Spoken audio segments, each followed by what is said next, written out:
Good morning, everybody. Yes, once again, it's Friday, and it's probably the time of the week that I look forward to most because Kay and I have been battling the whole week to get all the material together for you guys for today, and I hope you will enjoy the content. And once again, thank you very much to Kay, who's sitting there behind the scenes, and she is putting all these things into a nice presentable format for you to enjoy, and so that we can all communicate. Yes, thank you very much for everybody joining us. A lot of names that's been on here before, and I'm actually very glad to say that we've even had some international people joining us for these workshops. So it's really very good for me to see all those people out there that's really interested in their gardening. And I think on a Friday morning, it's really great for us to just sort of get a bit inspired for our gardens that we might want to work in on the weekend. So yes, and thank you very much for everybody who has joined our competition last week. Can I just ask you to make sure that you mute your video and your microphone, please, just to make things a little bit easier for everybody here. So yeah, just make sure that you mute yourself, otherwise things become a bit complicated here. Now, today we are talking about how to turn an autumn leaf, and I am going to, without further ado, share our PowerPoint with you this morning. Again, it looks beautiful the way Kate presented it, and it also keeps me on my toes to see where is my PowerPoint. Kay, can you do you see the PowerPoint? Yes, all fine, Sue. Okay, fantastic. Thank you very much. Right, so as I say, today we're chatting about how to turn an autumn leaf, and that is basically everything that we need to do in our garden during autumn, which is a lot, I might add. So we all know that, you know, the season is turning now, the nights are getting a bit longer, the days are getting a bit shorter. But to ensure that your winter looks glorious, there's a few things that you can do now in the autumn to prepare your garden for winter, so that your garden doesn't look like nothing in winter, but also to make sure that everything is ready to go once spring starts. So first of all, let's start from the beginning. Your trees and shrubs. Now, contrary to popular belief, plants actually do grow during the winter.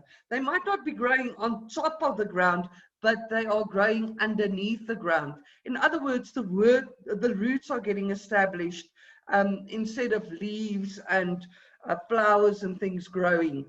The soil temperature at the moment is still a bit warm after summer,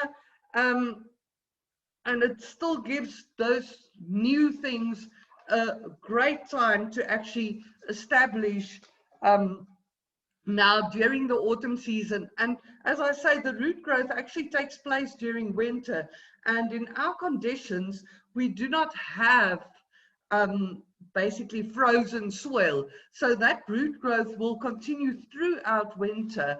And that is why now is really a very, very good time to plant things if you have to plant them, because by the time spring comes, your plants will be established into the soil, and all the energy can then go into the top growth. So planting roses and fruit trees, any shrubs, it is a fantastic time to do that now.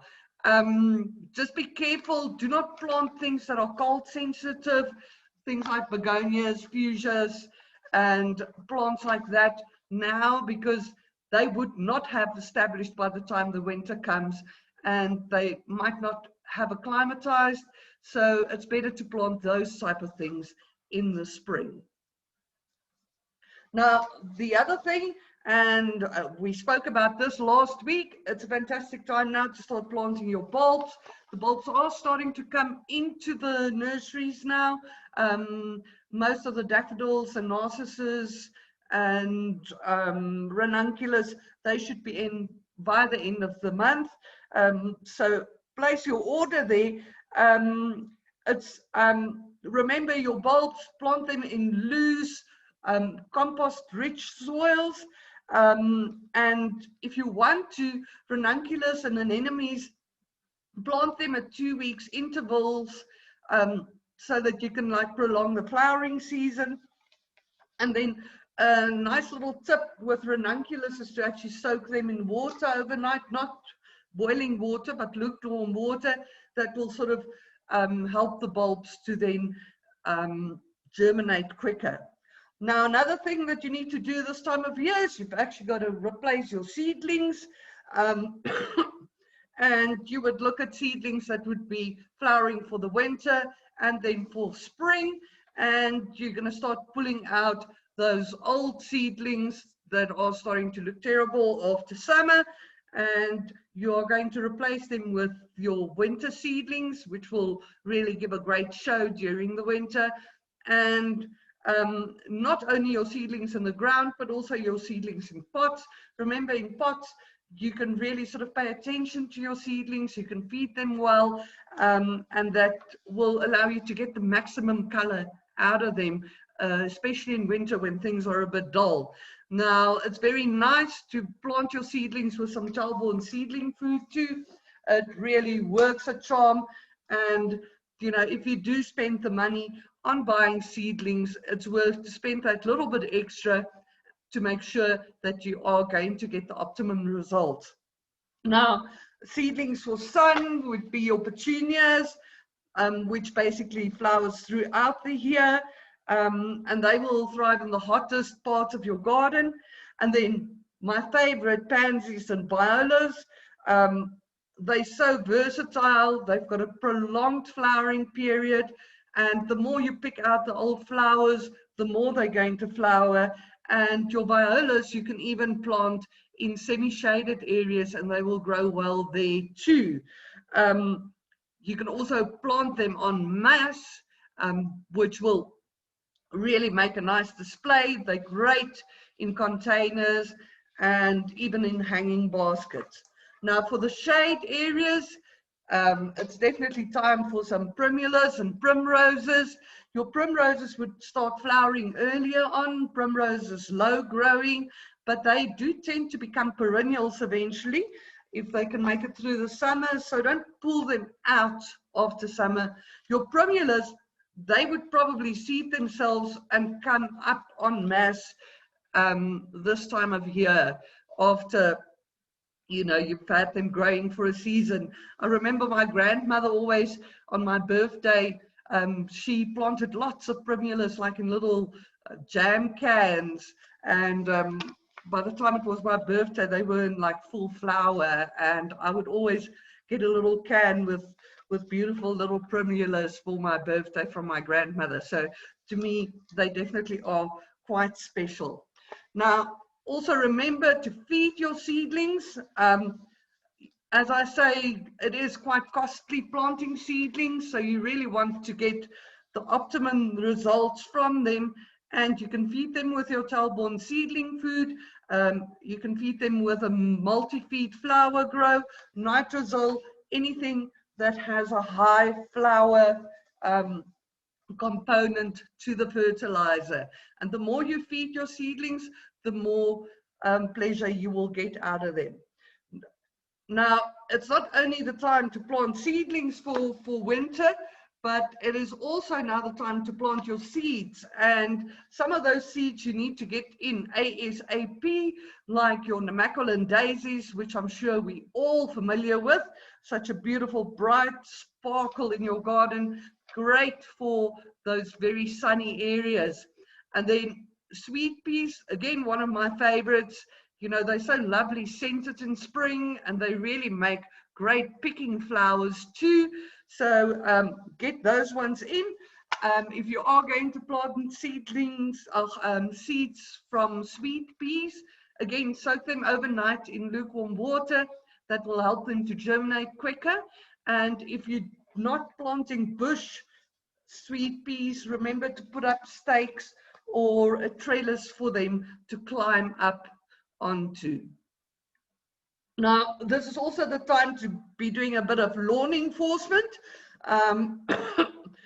Most of us, our lawns are still quite green because we haven't had any frost yet. I don't know how soon the winter is going to come this year, by the way. But you can start by cutting your lawn a bit shorter. So set your mower on its lowest setting, and this will encourage root growth before the winter season. You can also still feed your lawn, and now I would actually recommend that you use a Vita Green, an organic fertilizer, because that is going to release nutrients into the soil throughout the winter season, making sure that your lawn is kept healthy, and that by the time spring comes, again, you've got a nice established lawn that can just put all its energy into the green and the upper growth. Now, autumn is also a good time to do a little bit of pruning, not too much, because you don't want the plants to start shooting, and if you prune down severely, that will encourage new growth, and those new shoots might be damaged by the winter cold. But do cut out all those old and maybe diseased plant material, and just tidy up in terms of pruning altogether. The other thing is to do remember not to prune your winter flowering and spring flowering shrubs and trees, because if you do that now, you're not going to have any flowers. Things like wisteria, mayflowers, those type of things, those you would only prune after they have flowered in spring. You can also prune all your hedges. That's a great thing to do this time of year, because it's not going to grow that much on top of the soil anymore. So it might be your last pruning before springtime, when everything is going to grow berserk again. By cutting your hedges, you're going to sort of stimulate bottom growth, which is something that you want for hedging. You don't want just top greenery at the top. You also want the plant to make little buds from the bottom. And the thing about pruning is that it actually stimulates new growth. It's because there's a chemical in each terminal bud or leader bud, and if you cut that off, it allows new buds to break. In other words, you get a bit more of a bushy plant. Now, this is also the time of year to actually adjust your irrigation a bit. Your plants are going to need less water because there's less evaporation from the soil. So it's time to adjust your watering schedule. Also, in winter, you do not want to water during the nighttime, which is obviously desirable in summer. But in winter, I try to water, say, between 10 o'clock and 1 o'clock in the afternoon, because after that, you don't want too much sap in your plant, because that could damage your plant when the frost comes. But also, you don't want wet on top of the leaves. As I say, your evaporation in winter is less, so adapt your irrigation, and also not only the irrigation times, but also the frequency of irrigation. Remember, everything that's standing in wet soil can get rot, so those are the things that we would want to avoid. Now you can also give a little bit of extra attention to your citrus trees this time of year, because very soon those oranges and naartjies and lemons are going to start ripening. So give them a little bit of extra TLC. Give them some Talborn 315 that will sort of help the fruit to develop nicely. And then a little secret for citrus trees is to actually give a full-grown tree like 2 diluted tablespoons of Epsom salts,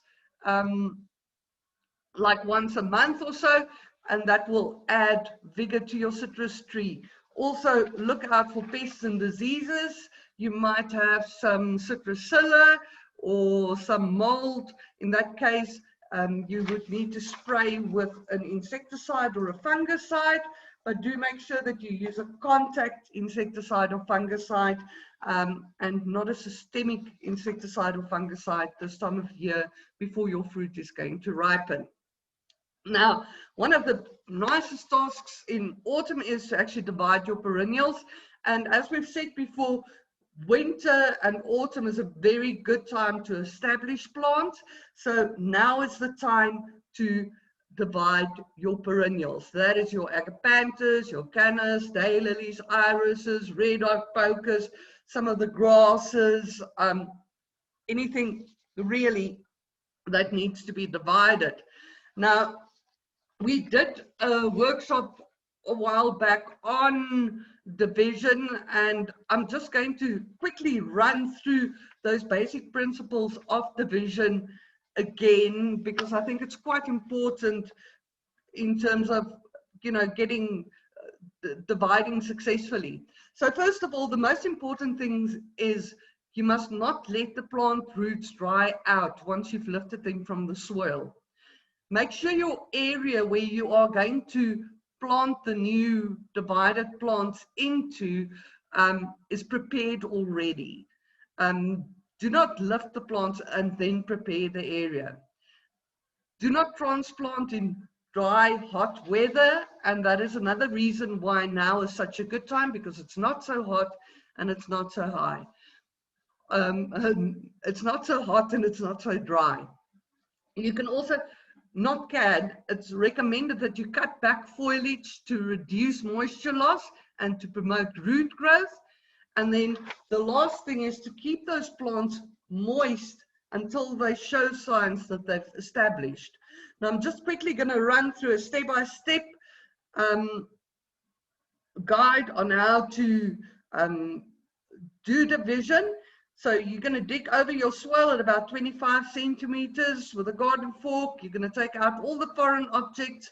You're going to put in some compost, and you're going to put in some 1-315 so that that can help the roots to establish. Now the next step is to actually, before you lift the plants, cut off the foliage of the plants with a pair of secateurs or shears, and then you remove the plants from the soil using a spade. Now, once you've removed the plants, I recommend that you place them in a bucket or a wheelbarrow with water immediately, and that would prevent the roots from drying out. Now you can wash away some of the soil from the roots of the lifted plants, and you can divide them by hand. Some of them it's easy to divide them by hand, or you could use a pair of secateurs, or my mother prefers to use a bread knife, which works a charm, I might add. Make sure that each new plant or each little piece that you've got has got enough roots to actually keep it alive. And once you've divided it, put it back into the water to make sure that those root hairs don't dry out. Now, the next step is the planting. So you're going to dig nice little holes with your trowel, and you're going to place your little divided plants into those holes, and then you're going to secure the soil nicely around them. And then the last step is to actually water them. Make sure that the water sort of penetrates into the soil, and keep the plants moist until such time that they have established. So as I said, we did this division last year sometime, and I am just going to show you a little video of how to actually divide and transplant. Hi, I'm Sue. I'm your garden guru from GardenShop. And today we are going to show you how to transplant your perennials and divide them. And with me today, I've got my team, Bethel and Alton here, and they're going to help us show you how to do this. So what would our first step be? Today we're going to transplant some Liriopes over here, some giant Liriopes. So the first thing we need to do is we need to remove the leaves in order to reduce the moisture loss. So we're going to cut them back quite low with a secateur.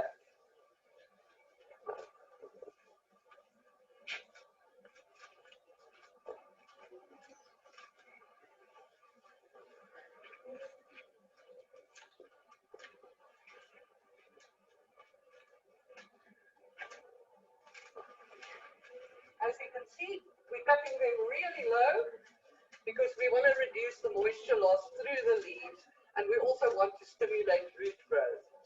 Once we've cut them back, we are going to remove the plants and we're going to put them in this wheelbarrow here that we've already filled with water. The reason being is that most of your moisture absorption is done through the root hairs, and those are very small little hairs at the tips of the root, and we want those root hairs to stay moist as far as possible, again to enable the plant to get more moisture in once we've transplanted it. Right, so we're nearly done here. Cut it nice and short, and now we're going to take a spade and we're going to lift the clumps that we've got here, and then we're going to put them into our wheelbarrow with the water for diffusion.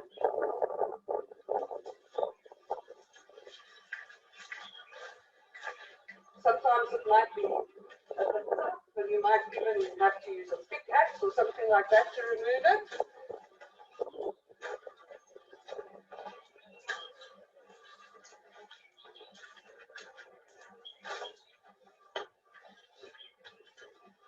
There you go.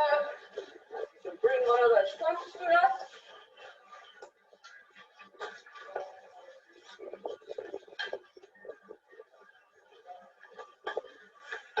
And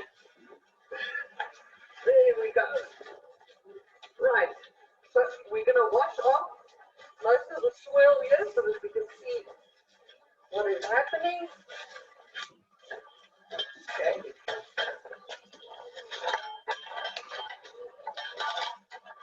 And then I've also brought a bread knife along with me in case it's a bit too tough to split up. But I think these ones are going to be okay by hand. You can also use a secateur. And just remember, once you split them up, it would be a small little plant like this. Make sure you've got enough roots on it for the plants to actually take. You're sticking it right back into the water so that it can stay moist. It needs a bit of a bread knife here. So we just got to cut it up a bit. You can also, as I say, use a secateur.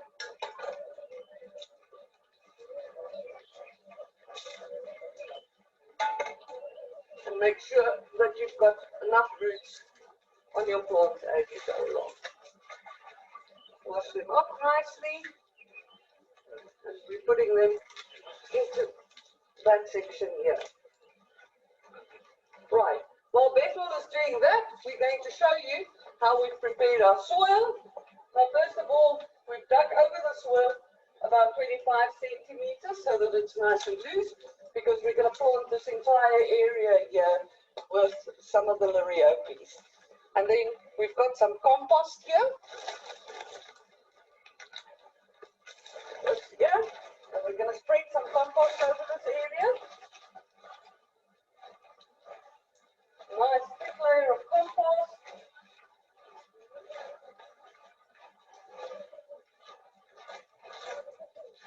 Someone empty the whole bag onto this area here. The more compost, the better.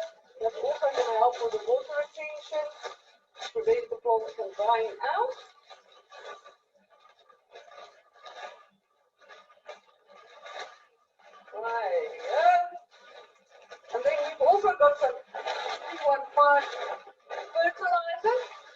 very good for root development. And we're going to sprinkle a layer of N15 over the area that we've now dug over.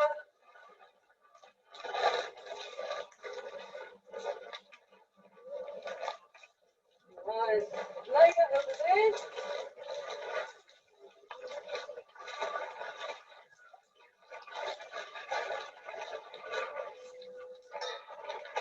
And then we're going to just work right into the soil a little bit with a fork and then use a rake to level the area nicely.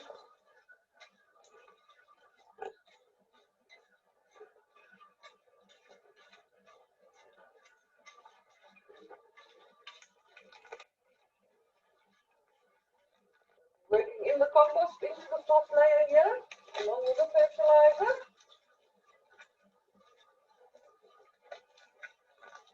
And then we're just going to take the rake and level the area again.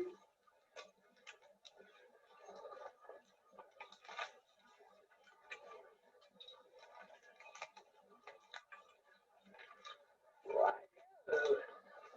And then my little hand trowel with, because these plants aren't very big. If you're transplanting big things, you would use a bigger spade, but for now this would suffice.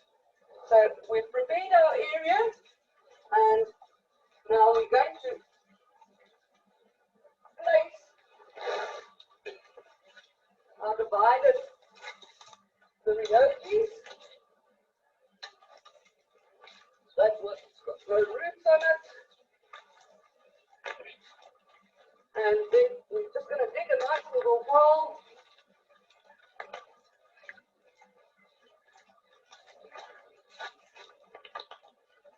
And secure the soil around it nice and tight. You can see I've been trying to keep the soil as moist, the roots as moist as possible. Also this planting them nicely into this corner here. Let's get a few more.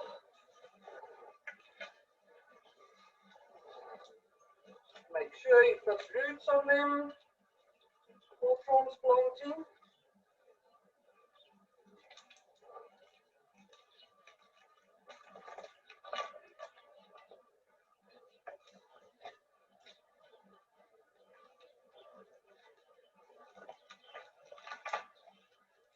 Right, so you can see we haven't even used up one of the plants that we've removed, and already we filled up quite a significant area with these.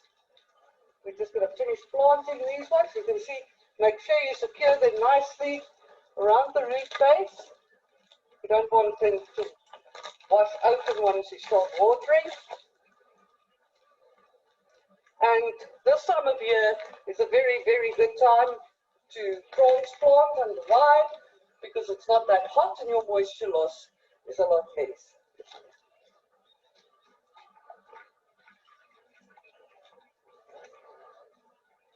There we go. 2 to go. And you'll see very soon these plants would actually start shooting. We've given them a lot of fertilizer now, and in no time they will actually fill up this area. Now the last step is to actually make sure that you water this area well, and for that we're going to use a hose pipe, but you can also use your watering can if it's not so big. So we're just watering it nicely around the base of every plant.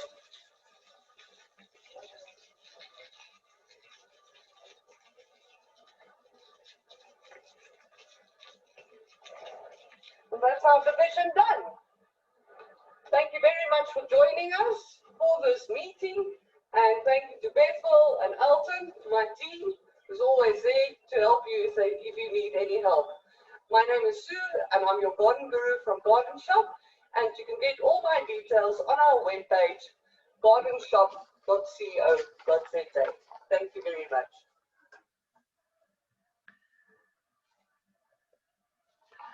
Well, I hope that was informative for you. So get going into transplanting those things and dividing those things that you need to now this time of year. I must tell you, this video was shot last time this year, and it was actually done in one of my customers' gardens, and those things has grown like nobody's business from then up until now. So that area is really beautifully filled up, nice and green and all covered. Now, one thing that you must also do in winter is to make sure that your plants are fed well. That will also help them to be more cold resistant if they are fed well. And I would recommend you using like a general type of fertilizer now, and especially organic fertilizers, because an organic fertilizer is going to help improve your soil structure, and it's also going to sort of be good for the microbes and things in the soil, so that they can help your plants during the winter season. Now use something with nitrogen, phosphate and potassium, a nice balanced slow release fertilizer, and then also look for something that's got micro elements in it. And again, your organic fertilizers usually have quite a bit of micro elements in it, and especially zinc is quite important for your plants this time of year, because it helps them to resist cold temperatures. Another thing to do, and see, we've really got a big long list of to do things for autumn, so I don't know if autumn is going to be long enough even to get all these things done, but it's now time to prepare your vegetable garden for winter. You would need to do a good cleanup from your summer vegetables. You might have some disease already, like powdery mildew and things like that.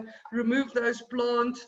The plants that's not completely finished with their fruit bearing yet, like the tomatoes and stuff, that you might leave in a little bit longer, but maybe clean out all the old leaves and that, because once winter comes and the frost comes, they are going to be goners. And then prepare your area for the new plants that you want to plant for your winter season. Now, what do you plant and sow during winter? And it's actually quite easy. It's usually your root crops and your leaf crops that you plant in winter, and then also your broad beans, not normal beans, not green beans, broad beans, and then your peas. So that actually sort of makes it quite easy. It's a great time for planting cabbages, spinach, and then everything from your cabbage family, broccoli, cauliflower, and then it's great for lettuces, your Swiss chards, your kale, mustard, your Asian greens like your pak choy and tak choy, and all those things, and your Brussels sprouts. I don't eat Brussels sprouts myself, but my family does, and I gladly cook it for them, but I don't eat it though. Your shallots, oh, and then my radishes, my favorite radishes. You can plant those too now, leeks, turnips, and all the rest of it. So, as you can see, autumn is a busy time for gardeners. And do not let the approaching winter give you cold feet when it comes to your gardening. Use these last few warm days and create a smoking hot winter garden. So last week we were talking about bulbs, and we had our competition. Doris, I think if you can move in a little bit here for us. There you go.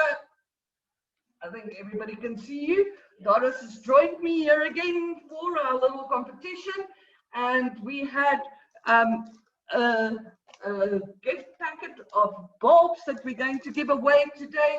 And thank you to everybody that has entered our competition. And the question was, what bulb led to the collapse of the Dutch economy during the 1600s? And indeed, everybody's answers were correct, and it was the tulip bulb. So we've got all our entries here in our basket. And Doris, are you going to shake it up and mix it up? Yes. That time of the week, eh?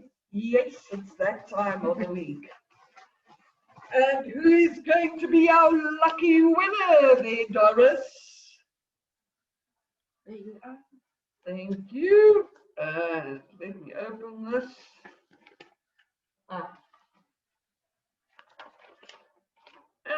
our lucky winner for our Deco Bolt competition is Melanie. I think I saw Melanie's name this morning when I admitted everybody to the workshop. So congratulations, Melanie. You won our Deco Bolt hamper, and I shall give you a ring after this workshop and make sure that you do get your prize. Now, luckily for those of you who didn't win this week, we've got another competition. Luckily, our suppliers are really good at supporting us with these workshops. And Doris, I don't know, it's quite heavy, that one. But beautiful. It's an old Telborn hamper in a basket with some seeds, food, sewing guides, etc., that we are going to give away today, and that is for all the preparation that you need to do in your autumn garden for winter. And the question that you need to answer today is, when is the best season to divide your perennials? And you can email your answers to me, sueb@gardenshop.co.za, to enter the competition. And yes, then you'll be in the draw for next week. So get those emails in. I'm always very glad to see those emails. And yeah, it's quite fun for me to actually answer them as well. It's really a nice prize, that, hey, Doris? Yeah, it's looking good. It's just a bit smelly. But anyway, it's organic. It is organic, it is. And then just before we finish off today, just a reminder that our online gardeners course is starting on the 31st of March. So if you want any information regarding that, please let me know. You've got my email address. I'll give it to you later when we finish off as well. And then our physical course at our Bryanston branch, next Wednesday is our last class there. And then the next course there will start on the 4th of May. So if you're interested in that, I still have some places for that too, because remember, we can only allow 20 people at a time for the physical course. So let me know, and I can put your name up for the course, or if you need any information regarding the course, just send me your emails. Right, so I see there's some evergreen male trees. That's very glad that the deciduous lady trees are shedding their leaves, and they're all naked. So the guys are saying, well, this is my favorite time of year. It really is my favorite time of year too. I just love the temperature, and yeah, I absolutely love autumn. It's not too hot, it's not too cold. You can sleep at night because you're not like sweating in your bed. Best time of the year. Lovely time of the year, and all those colors with the autumn leaves starting to turn. It's really just a fantastically great time of year. So if you've got any questions, and then again, if you want to send me your entries for the competition, my email address is sueb@gardenshop.co.za. And remember, all these PowerPoints of all the workshops that we've done since last year is all on our website under the news tab. So you can just go there if you want to repeat, or you've missed one or other workshop that you would want to see. Those PowerPoints are all up there on our website for you to look at. And then remember, we've got our garden gurus at each of our stores, our Broadacres, Bryanston and Parktown North. We've got Sibuyile, Godfrey and Slomzi in those 3 stores. They're all qualified horticulturists. If you've got any questions, you can go and ask them and they will gladly assist you. Well, that's all from me, folks, for today. I shall see you next week and we are going to talk about bonsai. See you next week. Thank you very much for joining us. Bye.